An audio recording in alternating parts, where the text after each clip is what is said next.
Hello guys, तो स्वागत है एक न्यू वीडियो में। तो guys, modern day pro wrestling में एक नया एक्साइटिंग और खास फिनिशिंग मूव बना पाना बहुत मुश्किल है। हर तरह से किए जाने वाले मूव्स कभी न कभी एक फिनिशिंग मूव के तौर पर पहले ही इस्तेमाल किए जा चुके हैं, जिस वजह से नए रेसलर के लिए कुछ अलग करना काफी मुश्किल हो जाता है। ये एक बड़ी परेशानी है कि आज से 20 साल पहले जो मूव्स आइकॉनिक होते थे और जिन्हें प्रोटेक्ट किया जाता था, आज उन मूव्स को आम मूव के तौर पर इस्तेमाल किया जा रहा है। इसका ये मतलब है कि अगर एक नया रेसलर अब उस मूव को अपना फिनिशर बनाएगा तो फैंस ये मानने में काफी समय लगेगा उस मूव में कुछ खास बात है। तो गाइस, आज के इस वीडियो में 5 आइकॉनिक फिनिशिंग मूव के बारे में बात करेंगे जो ज्यादा असरदार नहीं रहे। तो गाइस, विदाउट वेस्टिंग टाइम चलो वीडियो स्टार्ट करते हैं। Number 1, the attitude adjustment. John Cena ने द एए का इस्तेमाल सबसे पहले 2003 में किया था। ये मूव ब्रॉक लेसनर के F5 का सामना करने के लिए बनाया गया था, लेकिन ये मूव जॉन सीना के लिए बहुत अच्छे से काम कर रहा था और इसलिए उन्होंने इसे लगभग 20 सालों तक इस्तेमाल किया। ये मूव सीना के लिए सबसे अच्छा मूव है क्योंकि ये डेथ वैली मूव का एक सेव वर्जन जैसा है। और अब जैसे कि जॉन सीना रिटायरमेंट ले लिए हैं, इसलिए अब WWE या NXT का कोई और रेसलर इस मूव को इस्तेमाल करने लगेगा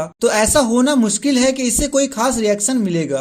ये मूव पूरी तरह से सीना के साथ जुड़ा हुआ है और अगर कोई और इसे इस्तेमाल करने लगेगा तो ये थोड़ा अजीब लगेगा और उसकी कंपेयर हमेशा सीना के साथ होती रहेगी, जो किसी भी रेसलर के लिए अच्छी बात नहीं होगी। चलो बात करते हैं नंबर 2, KO पंच। जब बिग शो ने KO पंच को एक फिनिशिंग मूव की तरह इस्तेमाल करना शुरू किया था, तब ये एक बड़ा लेकिन समझदारी वाला फैसला था। ये कोई कहने की बात नहीं है कि 7 फीट लंबे और लगभग 500 पाउंड का आदमी जब अपने अपोनेंट को पंच करेगा तो उसका मैच जीतना तो तय ही था और ये असली भी लगता था। लेकिन परेशानी ये थी कि ये मूव किसी और रेसलर के लिए काम नहीं आ सकता है। ऐसे भी कई सवाल उठते हैं कि इस तरह का मूव WWE में लीगल भी कैसे है, क्योंकि WWE पंचेस के दौरान हाथ बंद करने के खिलाफ रहा है और क्योंकि मॉडर्न WWE मैचेस में पंचेस एक आम बात हो चुकी है। इसलिए अगर अब इस मूव को कोई एक फिनिशर की तरह इस्तेमाल करने की कोशिश करा जाएगी तो फैंस को पता ही नहीं चलेगा कि ये एक फिनिशिंग मूव है। बिग शो के फिनिशर के तौर पर इस मूव को समझने में फैंस को समय लगा था और उसके बाद से इस मूव को बहुत बचाकर और संभाल कर रखना पड़ा था। ऐसा बिल्कुल मुमकिन नहीं है कि आज के समय में कोई भी रेसलर इस तरह के मूव को फेमस कर पाएगा। हमने इसका एग्जाम्पल भी देख लिया था जब वुमेन्स राइट के लेजी इवेंट्स ने ऐसी कोशिश करी थी और ये मूव बिल्कुल फ्लैट पड़ गया था और किसी ने इस पर कोई ध्यान नहीं दिया था। चलो बात करते हैं number 3, the sleeper hold.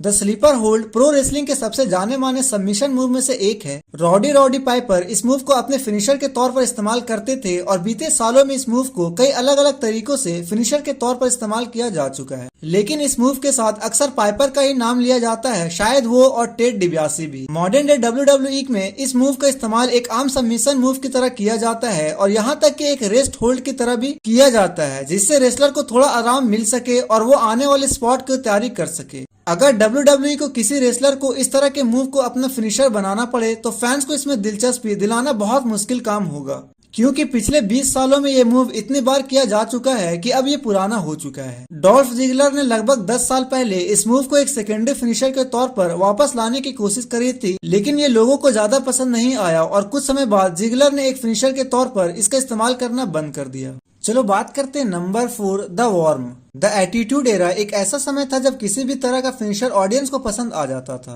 Scottie to hottie का फिनिशिंग मूव था और हालांकि ये फिनिशर बहुत इंटरटेनमेंट था और ऑडियंस को बहुत पसंद भी आता था, लेकिन इसमें कोई खास बात नहीं थी। इस मूव में बस एक बुलडॉग दिया जाता था, जिसके बाद एक अजीब डांस होता था और फिर एक फर्स्ट ड्रॉप आता था। ये मूव उस समय के हिसाब से तो बिल्कुल ठीक था और हमने देखा जब स्कॉटी ने यही मूव रूथलेस एग्रेशन एरा के दौरान किया तब लोगों को ये ज्यादा दिलचस्प नहीं लगा। अगर इस मूव को आज किसी रेसलर के लिए फिनिशर के तौर पर इस्तेमाल करना पड़ेगा तो ये सिर्फ एक कॉमेडियन मूव बनकर ही किया जा सकता है। आज के समय में एक ऐसे असरदार मूव की तरह प्रेजेंट करना WWE के लिए एक मुश्किल काम होगा। हमने ऑर्टिस जैसे रेसलर को WWE के मेन रोस्टर पर इस तरह के मूव करते हुए देखा है, लेकिन ऑर्टिस इतने समझदार थे कि उन्होंने इसके साथ एक बैकअप फिनिशिंग मूव भी रखा था, जिसके साथ वो अपने मैचेस तब भी जीत पाते थे जब माहौल मजाकिया ना हो। चलो बात करते नंबर 5, बेली टू बेली। ऐसा नहीं लगता कि बेली टू बेली सुप्लेक्स कभी भी रेसलिंग में पुराना होगा। ये मूव अच्छा लगता है और काफी सेफ भी माना जाता है, लेकिन इस मूव को दोबारा एक फिनिशिंग मूव की तरह इस्तेमाल करना सच में एक रिस्क होगा।